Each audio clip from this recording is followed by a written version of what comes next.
Shalom teman Tuhan. Shalom.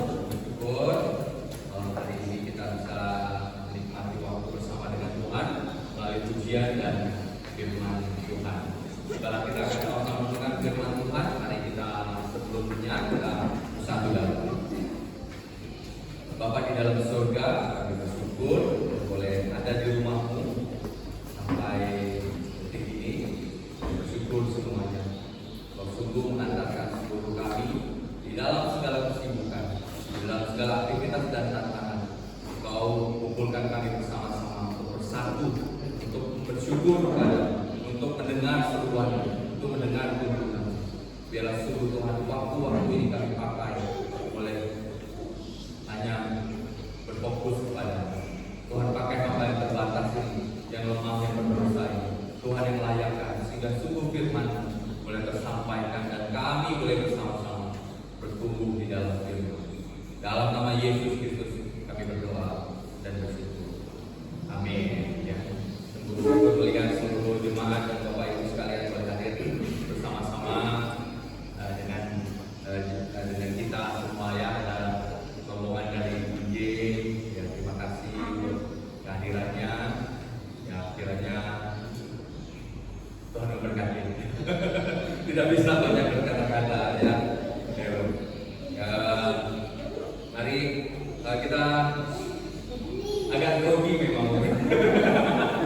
Agak grogi dengan keadaan ya. Ini satu hal yang baru bagi saya dan sudah satu hal juga yang sudah lama-lama diharapkan, tapi ya semuanya kembali kepada Tuhan sehingga boleh dianugerahkan. Tuhan beranugerah kepada saya sehingga boleh sampai di titik ini. Itu adalah semua karena kebaikan Tuhan. Makanya kiranya Tuhan menolong saya ya, dan menolong kita semua untuk tetap bertumbuh di dalam Yesus Kristus. Hari ini kita membahas satu bagian, satu topik tentang memahami rasa sakit yang kita hadapi dalam kehidupan kita sehari-hari. Memahami pergumulan yang terjadi dalam kehidupan kita sehari-hari melalui seorang tokoh di dalam Alkitab yang yaitu Yusuf. Kita tahu. Mari kita buka Alkitab kita di dalam Kejadian pasal 37 ayat 8.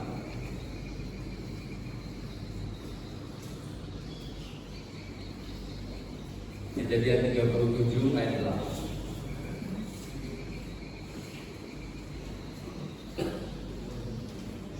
Oke. Yang sudah dapat boleh katakan amin. Ya, kita sama-sama membacanya. Dikasih oleh Tuhan. Kejadian 37 ayat 8. Demikian kita membacanya. Lalu saudara-saudaranya berkata kepadanya, apakah engkau ingin menjadi raja atas kami? Apakah engkau ingin berkuasa atas kami? Jadi hakim berkata mereka kepadanya, karena mengikutinya, karena berkata. Kemarin dikasih oleh Tuhan, kita semua saya rasa pernah mengalami rasa sakit ya, pernah mengalami pergumulan, pernah mengalami kesulitan yang membuat itu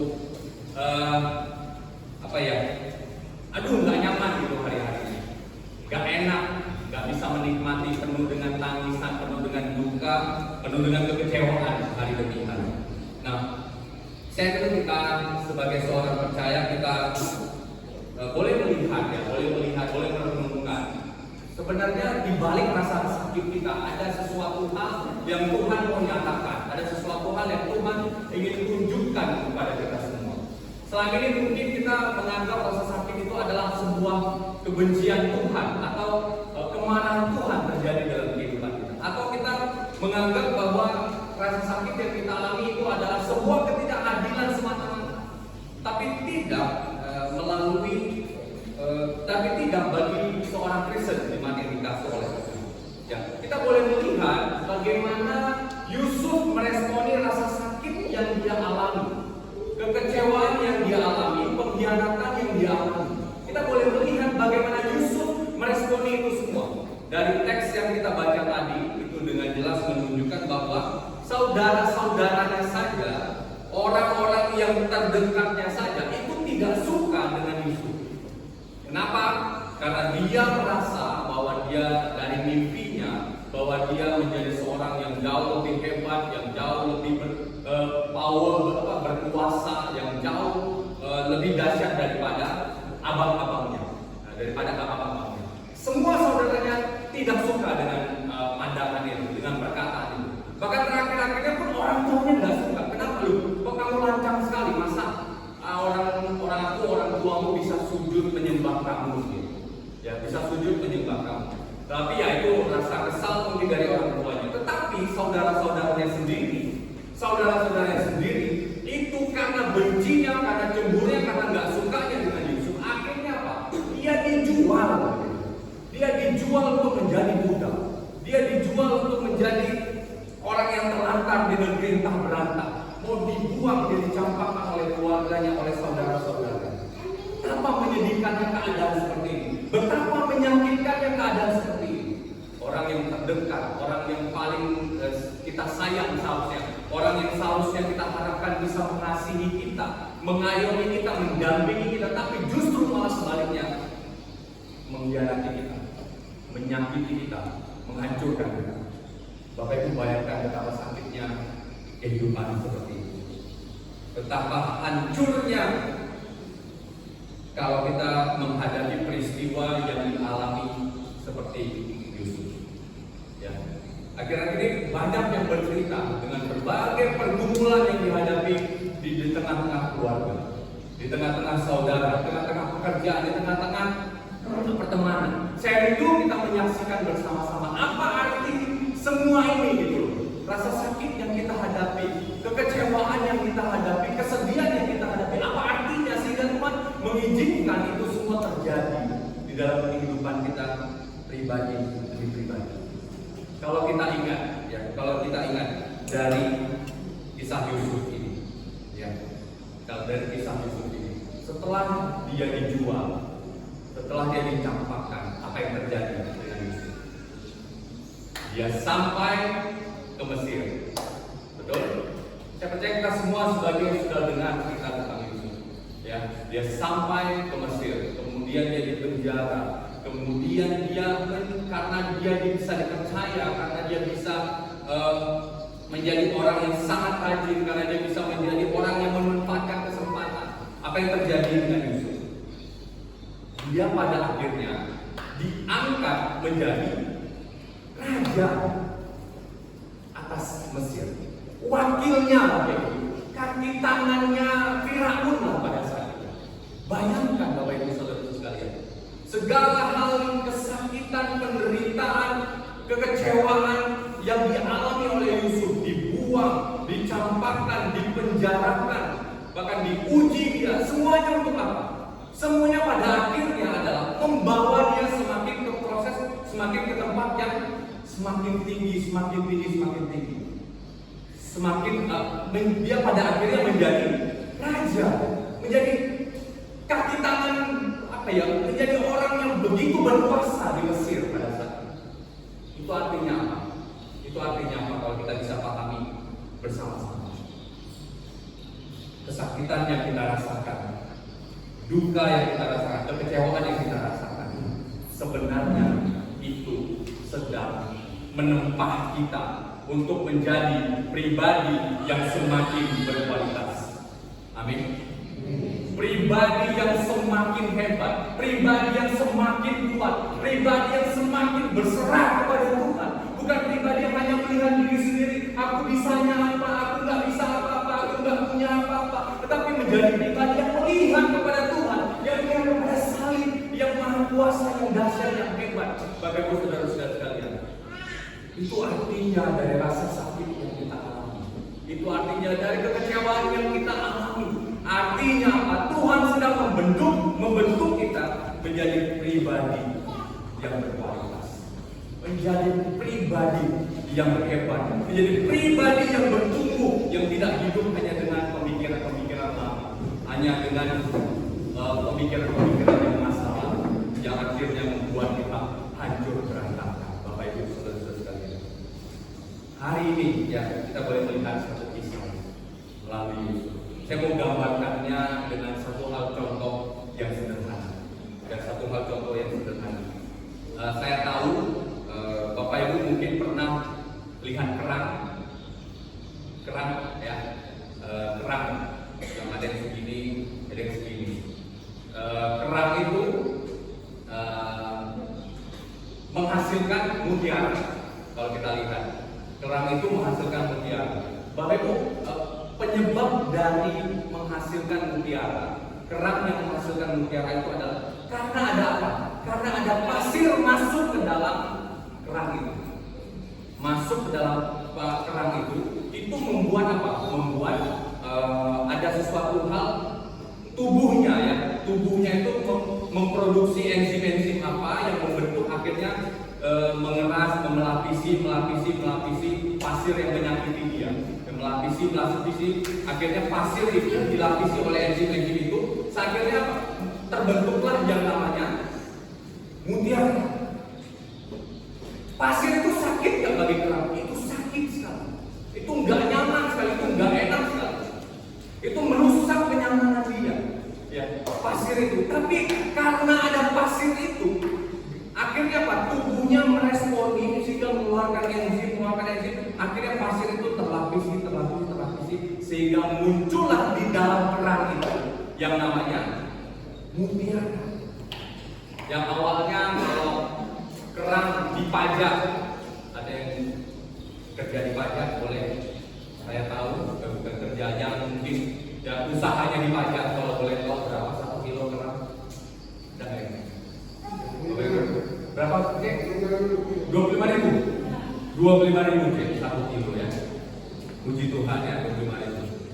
Kalau dibandingkan 1 kilo itu bisa berapa banyak kerang? 15, 20?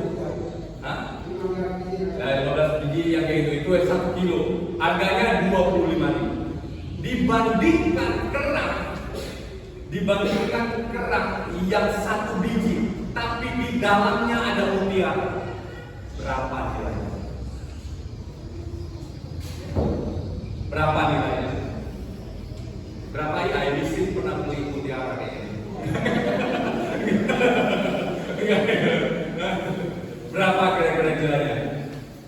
Semu yang pernah mutiara di Bali, maksudnya yang semu tahu pernah mutiara di Bali, kerang. Semu tahu harganya? Tergantung kualitas ya. Yang pasti lebih dari 25.000 semu. Ya semu ya. Ya, itu dia. Karena proses itu, kerang yang ada mutiaranya itu jauh lebih berharga, jauh lebih bernilai, jauh lebih berkualitas daripada kerang yang ada di pajak. Itu yang saya mau gambarkan bagi kehidupan kita semua. Ya, bagi hidup kita jauh lebih besar. Tapi dari gambaran kecil dalam kehidupan kerang ini kita bisa melihat bahwa kesakitan, duka, kepedihan yang kita rasakan, Tuhan mau bentuk kita menjadi pribadi yang berkualitas. Amin. Amin. Oh Bapak Ibu saudara-saudara sekalian, jangan terlalu cepat mengeluh gitu. Curhat di media sosial. Berantem rumah tangga. Anak jadi sasaran. Karena marah, karena emosi, karena kecewa sama orang lain. Lampiaskan siapa? Sama anak. Sedihnya sama abang iparnya. Tapi yang dilampiaskan apa? Sama suaminya. Orang punya kelima di rumah, nggak tenang, nggak aman. Tapi hari ini kita mau bisa sama-sama belajar, Bapak Ibu saudara-saudara sekalian. Ya, ketika ada rasa sakit, ketika ada kekecewaan, ketika ada kepahitan dalam diri kita, ya, jangan hanya diisi dengan keluhan, tapi biarlah kita ingat sebenarnya Tuhan sedang mau membentuk kita menjadi pribadi yang berkualitas, yang kuat, yang takut akan Dia, yang begitu bersabar, pribadi yang dipenuhi dengan hikmat pengenalan akan kehidupan ini. Tuhan sayang sama kita semua. Dia sungguh rindu kita boleh memahami dan mengerti arti dari rasa sakit yang kita rasakan.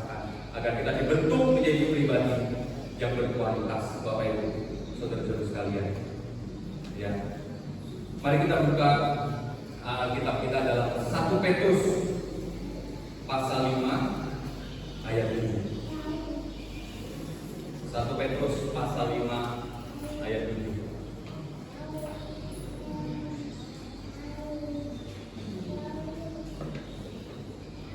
Yang sudah katakan amin. Amin. Kita baca bersama-sama ya. 1 Petrus pasal 5 ayat 7. Kita membacanya. Serahkanlah segala kekhawatiran kepadanya, sebab Ia akan memelihara. Amin. Bisa? Kesakitan kita, kekhawatiran kita, kegelisahan kita, kekecewaan kita doakan, Bapak Ibu saudara sekalian. Kita doakan. Itu salah satu bagian dari Tuhan membentuk kita. Saya sedikit cerita mungkin tentang keluarga kami. Kebetulan di sini ada mama ya. Ada mama di sini yang sering mengalami kesakitan. Ya, secara khusus saya juga buat dia sakit ya. Buat dia sakit ya, buat dia nangis mungkin pernah juga. Tapi ya itu yang bisa dia lakukan adalah dia hanya bisa berdoa. Dia hanya bisa berdoa. Setiap pagi ini, kalau saya nginap di Medan, dia duluan bangun, dia sudah duluan berdoa. Ya, dia duluan bangun, dia sudah duluan berdoa. Yang dia doakan adalah, ya saya kan, ya itulah pergumulan menjadi hamba Tuhan ini. Normalnya 8 tahun, Bapak Ibu sekalian. Normalnya 8 tahun. Tapi itulah karena ada masalah dengan tes psikologi saya 2 tahun yang lalu, mengakibatkan saya ditunda, jadinya prosesnya 9 tahun. Ya, waktu itu ya mama sedih, mama kecewa, ya, dia nggak bisa banyak, dia hanya bisa berdoa, Tuhan kalau anakku ini sudah kuserahkan dari sejak kecil, Tuhan. Hanya itu dia bilang, Tuhan kalau Kau berkenan memakai dia, pakailah. Dia berdoa. Dia semakin berseru, semakin berdoa gitu kepada untuk saya gitu. Pagi-pagi itu nama saya sudah disebut. Padahal saya masih mimpi, Bapak Ibu sekalian. Jadi jemaat yang dikasih oleh Tuhan, saudara-saudara sekalian, saya hidup. Kita semua di sini rasa sakit yang kita alami, pergumulan yang kita alami, kesedihan yang kita alami, kekecewaan yang kita alami, itu bukan karena Tuhan tidak sayang sama kita, bukan karena Tuhan tidak mengasihi kita, tapi Tuhan mau membentuk kita menjadi pribadi yang lebih berkualitas. Amin. Selama kita hanya menyerahkan kekhawatiran kita kepada Tuhan. Mari kita berdoa.